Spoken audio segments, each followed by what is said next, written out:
Danny is a renowned author and speaker, and he has some major clients like Marriott, and travels all over, inspiring people and talking about his experience and his life. And I thought today, with everything going on in 2020, and people have been kind of feeling down a little bit, and we're kind of losing the faith sometimes a little bit. And, this question comes up: is God real? Is there really something to believe in? Hmm. And your story is pretty darn powerful. And I wondered if you would share that with us. Oh, sure. Yeah, I definitely will. And thanks for having me on. I appreciate it. So my story, and I'll give folks that maybe have not heard it, kind of the elevator story. But when I was 28 years of age, almost 29, a friend and I were lowering a metal ladder, and it was the end of the day. So my two buddies, they owned a roofing company, and I was working for them a few days a week. And end of the day, and we look and we see these wires, and I said to the guy that I was lowering it with, I said, "Are we good? Are we clear?" And he said, "Yes, we did it this way this morning." And I kind of had that feeling in my belly, like, I don't know if this is good, this is right. And I didn't really pay attention to it. And we hit the electric line by about a quarter of an inch was the burn mark up top. So very, very small margin of human error. Nonetheless, 8 to 10,000 volts of electricity came down that ladder, and it went into both of us. Me and my buddy there, and it killed both of us. And tragically, he died that day, and I did as well. Only I came back. Thus, the title of my book and my podcast, "Back to Life." Play on that. Um, and then I went. Obviously, I went to a pretty dark place. I was in the hospital for 10 days. I got out. My friend was already buried. It was just one of those tragedies that we as human beings go through. We all have our story, we all have our tragedies. And what was interesting about that was two things. Number one, it was the journey and what I learned in getting through that time, that difficult time. And the other thing that I guess I learned, or I came to know, is that when our body stops, there's a part of us that does not. And here's what happened with me. As soon as I had that surge of electricity, I had an absolute calm. I felt like I was shot, or there was like a nuclear explosion or something, because, it just rips through your whole body. We're 70, 80% water, and the electricity conducts with the water. And, it's just this tremendous surge. And then I had an absolute calm and a peace. I knew I was dying. I knew I was dead is the best way to describe it. And this whole incident that I had, this whole accident, this whole near death experience, however people might want to refer to it, it's so difficult, Tab, and we'll talk about this too, because science is in this world, and our spirit straddles both worlds, really. It's so hard to put into our human words and our human language, because it is not an experience that's of this world. So I do my best with words, and I had an absolute calm and an absolute peace. And I saw the other brother. So there was two brothers. One now had been hit with the electricity. I had no idea where he was at this point, but I saw the other brother coming down the ladder. And as he was coming down, I was yelling to him. I was yelling his name. He was a good friend of mine as well. And I'm saying, "Hey, get your brother, get your brother." I wasn't yelling, "Save me, help me, oh my God." You think if you're hurt, you're yelling for help, or you're screaming in pain or something like that. I was just telling him to get his brother. So I saw him coming down the ladder. And then I was gone. My soul, my spirit, my essence. What I know is your heart, your lungs, and your brain. It's needed to kind of make this machine, this body go. And not but, because but dismisses that, right? And there's an energy within inside of us, all of us, that really makes us go as a human being. That Yeah, keeps us yeah. alive, keeps us in this world. So when I left, my soul, my spirit, my energy, it was joined with what I call God. This the source of all this energy that's in all of us, and he, she, it is our source. And I was joined back with it, and it was a loving, floating, kind of dark, peaceful existence. No longer in my body, that was laying on the ground, but just a consciousness that was not of this world anymore. Mhm. And it was the best experience that I've ever had. Although again, you can't really describe it as a worldly experience. It was just that soul, that energy that's in all of us going back to its source, and that's the beauty. So whereas I kind of believed in heaven before, Right. from my Catholic upbringings and everything that I had to learn and then regurgitate on tests and everything else, Right. I've just come to know it, and I've come to um, interact with God differently, Hmm. than I did before. But the interesting thing is when I was communicating with this God, not in words, and I kind of had a quick review of my life, Hmm. and I had the choice to stay or go back, and I expressed concern for my mom, and we have 8 kids, 7 boys and a girl. My mom and dad's still living, and I expressed concern for her and for my girlfriend at the time, who's my wife now of 27 years. I should probably know that, right? Yeah, 27. I think it's 27. we won't tell. Yeah, yeah, yeah. And hopefully she's not listening outside the door. But as soon as I expressed that concern for them, I was right back in my body. Hmm. And I didn't open my eyes because they never closed. So now I'm laying on my back, and I feel like I'm in fetal position, like muscle memory feels like I'm in fetal position. And I hear the one brother that was coming down the ladder now trying to revive his other brother. I hear this, and he's calling out his name, and I can't move for a minute or two. And then I get my motor skills back, and I crawl maybe 15 feet to both of them, and I crawl up to my buddy. He's on his knees doing CPR, and I crawl up behind him, and he looks at me, and I'll always remember. He's like, "How are you here?" And I said, I don't know what you're talking about, but I'll help. So we both were doing, I was on mouth to mouth. He was doing, chest compressions. Then the paramedics and the police came, and they moved us away. And I looked reasonably healthy at this time. They didn't see the holes in my hands or the holes in my boots and my feet and everything. So they got me away, and I went and sat against a fence, and my feet were killing me. And I looked down, I got real small little holes on each side of each boot. And then I take them off, and my white sweat socks have holes with black around them. Then I take them off, and I have a hole in each side of each foot, 4 holes. And I'm looking into the one on the Because the left, and current had to go in and out, yeah, it right? was the exit, yeah, exit wounds, right? Yeah. Hmm. Because the electricity needed to Go somewhere. blow out, and you needed to exit. So I'm looking into a hole in my foot, and I'm thinking, what the fuck is happening here? And my buddy came over to me then, and he said, "What happened?" And I said, "I guess we hit the wire." And he said, "Yeah, I know you did." And I said, "Yes, I know. I saw you coming down the ladder. I was yelling to you to get your brother." And he's looking at me. He says, "What are you talking about?" I said, "I saw you coming down. I was yelling to you to get your brother." And he said, "No." He said, "When I turned and came down to you, I came to you first. You were on the ground, fetal position. I rolled you over, eyes rolled back, all white foam over your mouth. I did CPR on you for 3 or 4 minutes, and then I gave you up for dead. I ran across the street, called 911, ran back past you, still dead, and then got to my brother." So we would often talk about it afterwards that, he said, you had to be dead for 8 minutes or so. Yeah. By the time I tried to work on you, made the call, ran back, and then the paramedics get there. So yeah, there's no question, my friends out there, even in these shitty times of COVID right now, that there's something bigger than us going on for sure. For sure. And the more we can connect to it here, the more strength it's going to give us to move through the difficult times. And when our time on this earth is finished, I would offer to you that your next chapter is pretty damn good. Yeah, and Michelle Lee, thanks for joining. And if you all have any questions, those of you that are on the Zoom call, please feel free to unmute and ask. And those on Facebook friends, feel free to type us comments, and we'll answer those questions in the comments afterwards. We can't see those right now.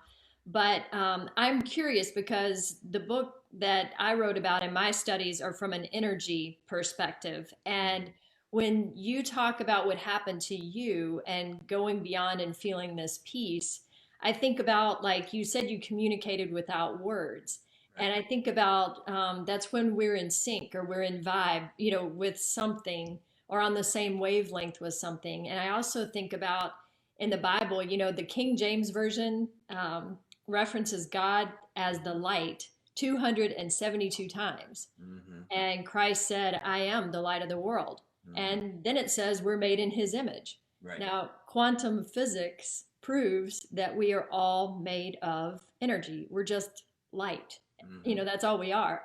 And so to me, going through that journey of studying the physics of it, the science of it, it Hmm. reinforced, you know, what I learned at, you know, our Baptist or Methodist Sunday school, you know, growing up, but in a different way, like you're saying. And also realizing that, you know, you mentioned you call it God, but energy is called prana in other languages or chi, or, you know, it seems like every culture has a language for it, but we all agree, regardless of what religion of it is, 4 billion of us on the planet agree in a monotheistic power that's greater than everything. Yeah. And so from my view, the science says, oh yeah, there's a God. Like this is no accident. And one of the evidences that I like to show, let's see, I don't know if I can share in PowerPoint. This is just the thought of, you know, in the smallness of every day. This is an example of phi, which is the number 1.618. It's in everything. This is an example of God being in everything that's as big as the solar system, the galaxy, the creation of everything. And look what's at the middle, Hmm. light, Hmm. right? Storms, seashells, roses, leaves uncurl in this way.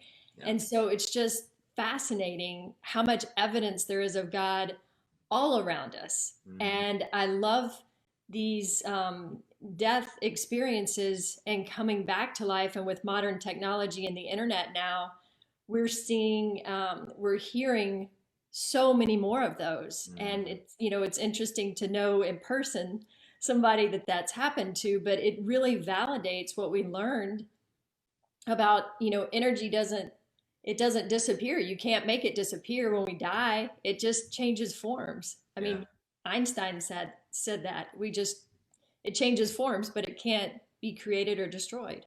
Right. Yeah. And the communication piece, you think when we think about communication here, like you and I are communicating right now because we're different, right? We're separate. When my energy, my soul left and was joined with its source, I was no longer separate. So That's so cool. the communication was, that's why I say it was like a cosmic communication.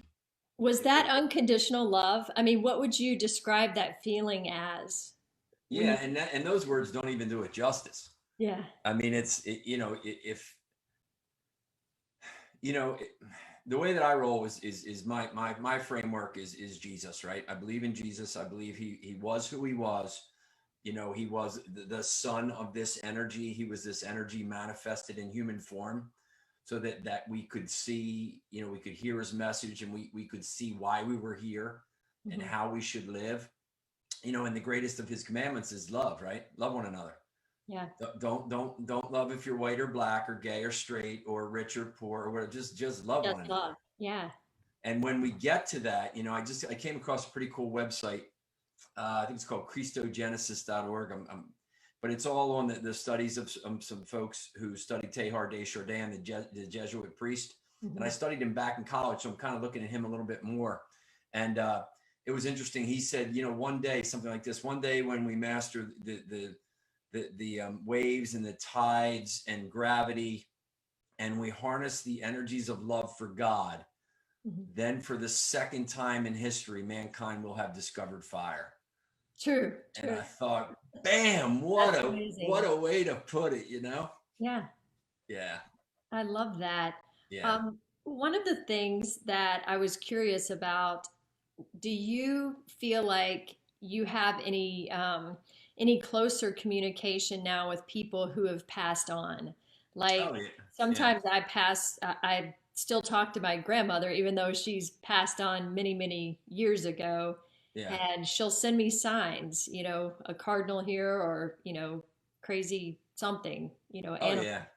Yeah, Um, there's no question. I mean, I have countless stories of people who have passed. And whenever I talk with somebody who's lost somebody, you mhm, know, one of the things I really offer to them is I say, hey, listen, make sure that you stay open mhm. to their spirit to show up and let you know that they're okay. Yeah. And, you know, it's happened to me. So it happened with my buddy Bruce that died in that accident. I used to see 11:11 so much Mhm. after the accident when I was in a funky place. Mhm. And then I would see crickets, and the surviving brother, he has a story of a cricket. It's just, there was too many coincidences, right? Yeah. And Einstein said coincidence is God's way of staying anonymous, which Right. I think is just brilliant. But there's so many. I have a really wonderful friend of mine, Sherry and Brian. They lost their daughter tragically years ago when she was a senior in high school, and they were at some baseball game down in Dallas, Houston, or somewhere. And sure enough, she's just thinking about her daughter, and somebody comes, sits right in front of her with number 32, which was her daughter's number, Yeah. and she's just overcome with emotion.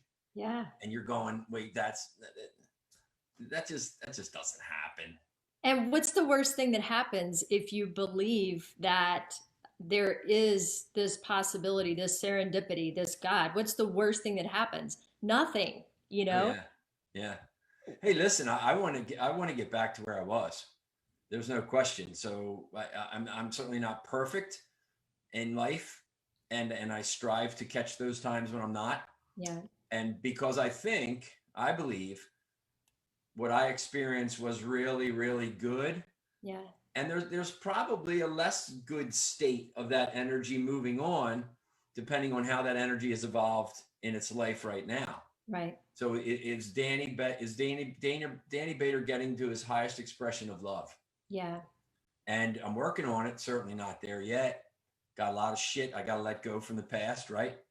Growing up, 60s and 70s, racism and all that stuff.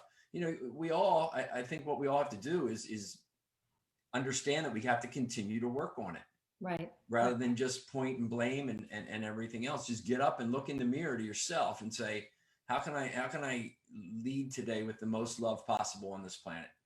Yeah, that's really the root of everything because if your mind is in gratitude and love, you really can't be stressed out. Right. And the more you practice it, the more you can stay in that positive vibe.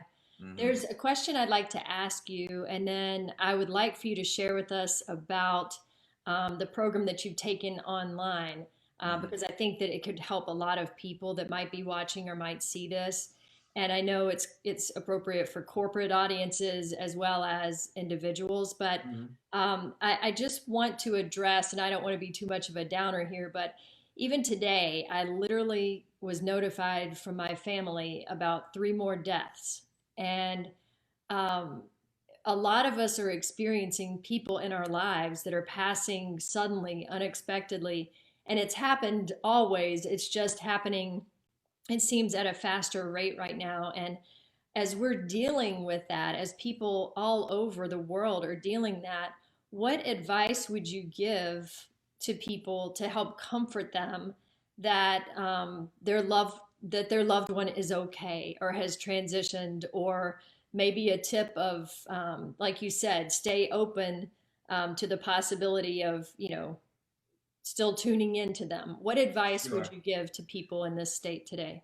Yeah, great question. And a young man was killed in an automobile accident a couple of weeks ago. I didn't even know him, but I knew some family members. And I just got his parents' name and address and just wrote them a little note. I didn't even know them. And I just offered to them to stay present to the fact that his energy is not gone. His spirit is readily available. Honor your emotions when you feel like crap and when you need to cry and when you're anger, it's okay, to honor them and be there in that human form. But know that his essence, which made him him, it wasn't his heart and his lungs and his brain. His essence is still here. It's still going and it's beautiful. And he is quite better off than he was here in human form. So just be open to that. And then I would also encourage them to really create times of stillness for themselves, prayer or meditation, so that they can feel themselves not necessarily connected to the lost loved one, but they can feel themselves connected to this higher energy, what I call God, so that they can have that energy to move through the difficult time. That's great. Thank The two you. things we have to do. When we go in, there's a guy, Andrew Newberg, that did a lot of research at University of Pennsylvania, neuroscientist and all, and studied, deep meditators and Buddhist nuns and priests and everybody that would go into the deep meditative trances. And there's a part of our brain called the parietal lobe. Mm-hmm. And it's real interesting. The parietal lobe is the part of our brain that helps us to form a self-image. Mm-hmm. Danny, Tab. Well, in those deep meditations, that part goes dark. Huh. It goes dark. There's no more self-image. There's no more Danny. Yeah. But I'm still here. So I think what happens is that human side of who we are gets suppressed, Yeah. and the energy that's in us, and any of the the Christian faiths would know St. Paul. Saul, he gets knocked off his horse, and then he's blind, and then the high priest comes to him and says, I'm giving your sight back so that you be filled with the Holy Spirit. We're made in your image and likeness, so we're going to fill you with the Holy Spirit. Well, the Spirit's a dimension of God, right? Yeah. So if that's in us, Mm-hmm. how can we not move through the difficult times when we tap into it? It's when we suppress it. After my accident, I was mad at God. He screwed up. He screwed up big time. There's no God. Why did my buddy die? His 3 kids don't have it. His wife's a widow. Yeah. And life was a hell of a lot tougher for me when I cut the cord on God, as opposed to when I got back to it. Even when I was mad at God, that's okay, because you're still in the relationship. Yeah. Right. But when you just dismiss it, you're shut off from it. And when you connect to that, when you can get in a place through meditation or prayer, and prayer is focused energy, we're focusing on something, then you can interconnect and you do lose yourself. Right. When I was deep in that jungle, or surrounded by animals and away from humans for so long, Right. you can communicate, you feel more energy from plants, from animals, from everything, the ocean, the sky. Mm-hmm. And we just miss that in Western society. We kind of tune it all out and just focus on, I got to punch my clock today, and these are the things I should be doing. Yeah. It is that, as you said, Tab, it's that energy, and that's why I think we're kindred spirits.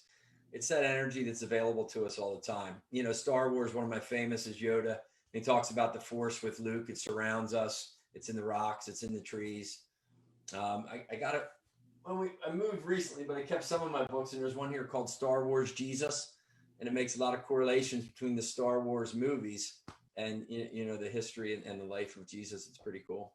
It's cool in those movies too. When I was studying about the physics and light of energy and the source of everything being energy, how Star Wars uses the light, and the power, and the way that they focused their energy on things, and just how much power that gave us. Yeah. So before we go, I would like for you to talk to us about.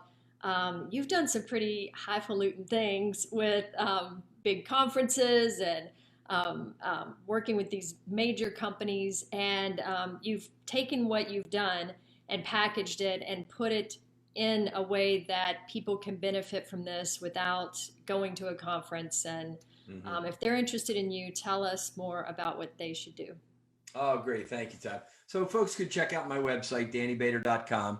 And then if you like to read, or even at the holidays now, if you want to buy somebody a gift, the books are there. Back to Life is the story of Jake, who Jake is really me after the accident that struggles with some things.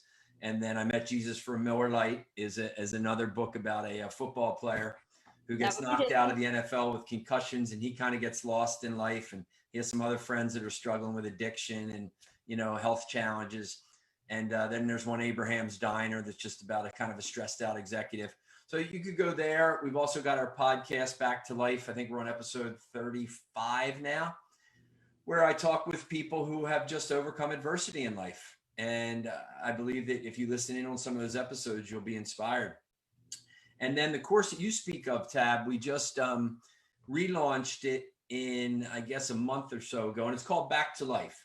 And it's a course that's designed on the principles that I call Jackrabbit, that I write about in the Back to Life book.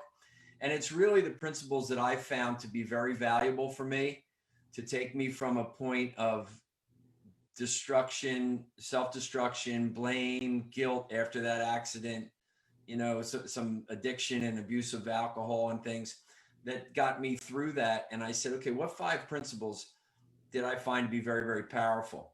So I write about them, and then on this course, there's a series of 29 different videos.